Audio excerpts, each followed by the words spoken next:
Let's leverage our comprehensible input.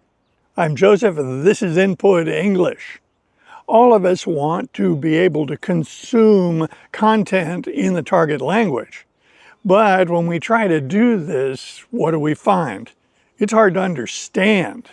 When we start out in our new language, it's impossible to understand native content. But as we progress, we find that we understand more and more of it, but it still can be disappointing. I think this contributes to the sensation of a plateau because we know we've put a lot of time and effort into learning our target language, but we still can't consume native content. I'd like to offer you a couple of strategies to help you with this. I have a couple of suggestions where you may be able to find native content that is very helpful. This idea came to me as an observation. When I was living in Austria, I didn't speak German very well at all. I had successfully completed 2 years of German classes in high school. I got good grades, but I couldn't understand native content, and I couldn't speak with any confidence. My reason for being in Austria was to study at a university. A lot of the people at the university were bilingual in English and German. Many of them were multilingual because this was in Europe. What I observed was that during lectures, I could understand the lecturer quite well. So why was this? Well, the lecture was on basically one subject. Lectures are not wide-ranging. Lectures are focused on a given topic.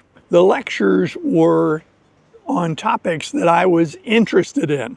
So fundamentally, the content that was being offered to me was interesting, which is one of our criteria for comprehensible input. The lectures had a bunch of terminology with which I was familiar. I already knew a lot of the words in these lectures because of what I had studied in English that had those terms in common. What I observed is these characteristics of these lectures in German made them incredibly understandable. I was very surprised that after a lecture, I realized that I understood it extremely well and had forgotten that it was in German. It completely escaped me that I was listening to a lecture in a language that I didn't speak because I understood it that well. If we refer back to Stephen Krashen's 3 criteria for good comprehensible input, he tells us it should be comprehensible, it should be interesting, and it should be compelling. It should draw us into the material. These lectures that I attended in Austria attained all 3 of those characteristics, and it worked really well. We have to remember that we all bring something to the table. We are part of the equation. So when we approach content, the question is, do we already have knowledge in that area? Do we have interest in that area? Frequently, those 2 are attained at the same time because we usually accrue knowledge in areas that we're interested in. At the beginner level, native content is of little use to us. If a beginner tries to understand their target language with native material, it's just noise because the beginner doesn't know enough vocabulary that they can follow the story. Also, if a beginner is sampling native content, they may be watching television series or movies. And the problem with television series and movies as comprehensible input is the topic moves around. The topic changes, and it can be very difficult to follow. Once we get to the intermediate level or advanced beginner level, we can start looking at native content. We should bear in mind that if it's television series and movies, it's going to be very difficult to understand. But lectures and seminars may be very useful to us because lectures, seminars, documentaries tend to be on a specific subject. I can't come up with a list of sources for comprehensible input that will make everyone happy because everybody's different. People watching this channel are going to have wide and varied interests and wide and varied knowledge bases. Our knowledge base and our interest will determine whether these sources are useful to us. I'm going to offer 3 mostly as a model so that you'll know what you're looking for. When I started out learning Spanish, I started from 0.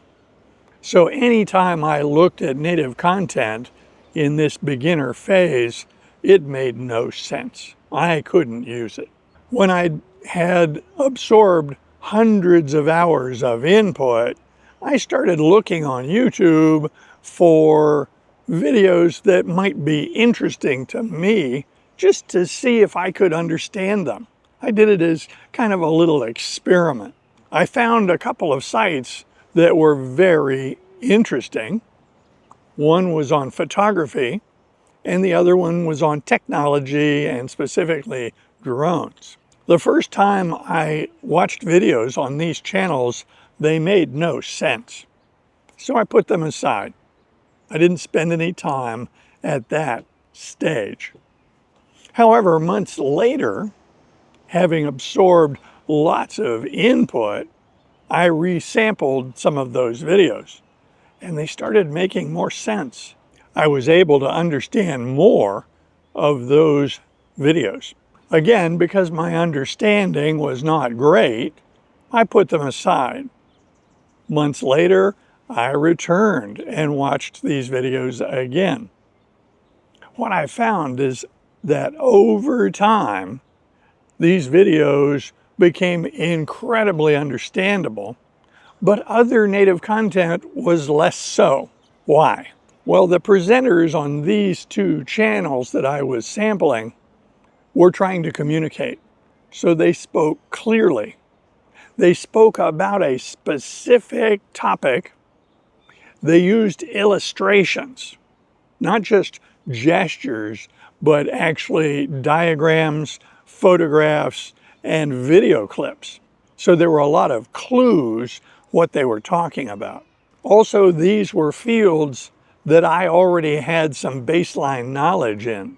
So between my knowledge of the topic, the clarity of the presentation, the familiar vocabulary, and the illustrations and other clues that they provided, I could understand this content.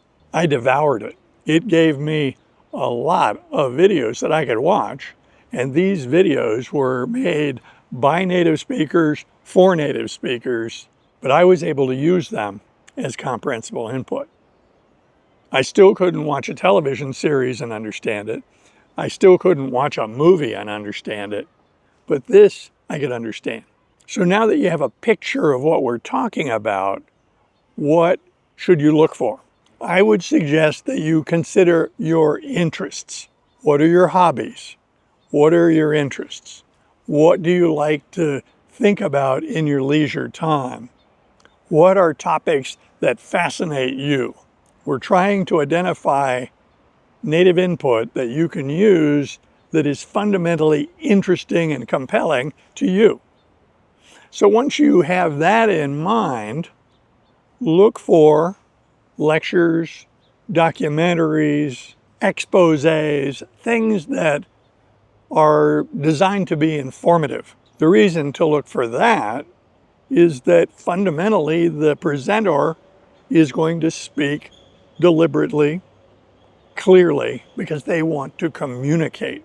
They don't want to lose people because they're using slang or talking too fast. Here are 3 suggestions that you may find very useful. If you're interested and knowledgeable about mathematics and sciences, you might take a look at Khan Academy. Sal Khan is the fellow who started this. It's his voice that is featured in most of the videos that I've seen. As I recall, Sal is from California. He certainly speaks as if he is a native of California. Sal speaks very clearly and not too fast. He doesn't use slang. He is a great communicator. The Khan Academy developed organically. He perceived a need within his own family. Since he was very good with mathematics, he wanted to produce some simple explanations of mathematical principles for relatives in his own family. As I recall, they were nieces and nephews. So he created some videos and posted them as private or unlisted on YouTube for the specific use of members of his family. Over time, it was recognized that his videos that he had made for personal use and family use could have much wider application. This was the genesis of Khan Academy. Now, he's been doing this for years, and he's received grants, and so it's now a pretty big organization. They have tons of input that you can take a look at. Based on my observations, it's all in English. It's all about basically a specific topic. The speech is clear and designed for easy communication. And they use a lot of illustrations. They use a lot of cues that you can use to make this material more comprehensible. When I was a high school student, I went through the math classes because I needed to. They were part of the prescribed curriculum, and I just went through them, not because of passion, but because I was supposed to do that. It was required. As usual, we studied, we took tests, and I passed all the courses. I did well. Looking back as an adult, I realized that I had passed all those courses, but I had not really enjoyed them very much. As an adult, recognizing that I had not really enjoyed math, I went to Khan Academy and reviewed algebra, geometry, trigonometry, and calculus. I did that review much the way I do comprehensible input. I made a habit. Every day I would log on to their site and pick up at the next lesson. I had some yellow pads of paper and a pencil next to my chair so I could do the problems that were presented in the lectures. In so doing, I refreshed my familiarity with those mathematical principles. I also very much enjoyed the process. I found that a lot more satisfying than watching a cooking show on television. I also became very familiar with how these videos are made. They're very understandable. So if you have a background in mathematics, if you're interested in mathematics, you might take a look at Khan Academy. They have also created other types of courses. I'm not an expert on Khan Academy, but once you get to that site, you may find a lot of content that meets your criteria for being interesting, comprehensible, and compelling. So I would take a look at Khan Academy. The next suggestion is TED Talks. TED Talks are readily available on YouTube. They're free. They tend to be on a specific topic. They usually have some illustrations of their point. They are frequently done as a PowerPoint presentation, and the presenters want to communicate, so they speak clearly. It seems very likely to me that you'll be able to find something in TED Talks that will meet your criteria and be useful. My third recommendation for something you should take a look at is National Geographic. They have produced thousands of videos, and they're all in English, although many of them have been reissued in a variety of languages. These videos by National Geographic frequently are narrated. If you have a narrated video, it's easy to swap the audio track and substitute a new narration in whatever language you choose. A lot of the National Geographic documentaries are available in multiple languages. National Geographic tends to produce videos related to nature. Their videos are very specifically focused on the topic. For instance, they have a video on tigers, and the whole video is closely related to that subject. They don't change the subject in the middle of the video in a way that you're going to get lost. For all the same reasons I listed, you may find National Geographic videos a type of native content that will be easier to understand and easier to consume. With all three of these resources I've discussed, there's another powerful tool that you shouldn't forget, and that is the power of repetition. If you watch a video and you didn't get everything out of it, you might put it aside for a period of time. That takes advantage of spacing, and spacing means that we're going to learn more when we review it again. If you watch a video and then immediately watch it again, you'll get more out of it. But if you space it out days, weeks, or months, the learning will be increased by a lot. Now, this isn't me telling you what you have to do. I am just mentioning a concept that may be useful.